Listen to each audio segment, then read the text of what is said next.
ನೋಡಿ ಈಗ ನಾವು ಶಿವಕಾಶಿಯಲ್ಲಿ ಇದ್ದೀವಿ. ಶಿವಕಾಶಿಯಲ್ಲಿ 30, 60, 120, 240 ಶಾರ್ಟ್ಸ್ನ ಯಾವ ರೀತಿ ಮ್ಯಾನುಫ್ಯಾಕ್ಚರ್ ಮಾಡ್ತಾರೆ ಅಂತ ನೋಡೋಣ ಬನ್ನಿ. ಈಗ ನೋಡಿ ಈ ರೀತಿ ಟ್ಯೂಬ್ಸ್ ಎಲ್ಲ ರೆಡಿ ಇರುತ್ತೆ. ರೆಡಿ ಇರೋ ಟ್ಯೂಬ್ಗೆ ಫ್ಯೂಸ್ ಎಲ್ಲ ರೆಡಿ ಇರುತ್ತೆ. ಇದು ನೋಡಿ ಇದು ಬ್ಲ್ಯಾಕ್ ಕಾಣಿಸ್ತಾ ಇದೆಯಲ್ವಾ, ಇದು ಗನ್ ಪೌಡ್ರ್ ಅಂತ ಹೇಳ್ತಾರೆ. ಗನ್ ಪೌಡ್ರನ್ನ ಏನಕ್ಕೆ ಯೂಸ್ ಮಾಡ್ತಾರೆ ಅಂದರೆ ಆ ಶಾರ್ಟ್ಸು ಲಿಫ್ಟ್ ಆಗೋಕ್ಕೆ ಯೂಸ್ ಮಾಡ್ತಾರೆ. ಈ ಗನ್ ಪೌಡ್ರಿಂದನೇ ಮೇಲ್ಗಡೆ ಹೋಗಿ ಲಿಫ್ಟ್ ಆಗುತ್ತೆ.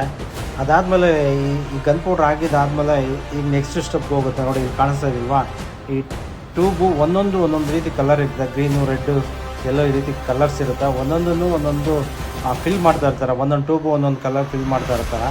ಈ ಫಿಲ್ ಆದಮೇಲೆ ನೆಕ್ಸ್ಟ್ ಏನಾಗುತ್ತೆ ಅಂದರೆ ಈ ಪ್ರೆಷರ್ಗೆ ಮೇಲ್ಗಡೆ ಕ್ಯಾಪ್ ಆಗ್ತದೆ.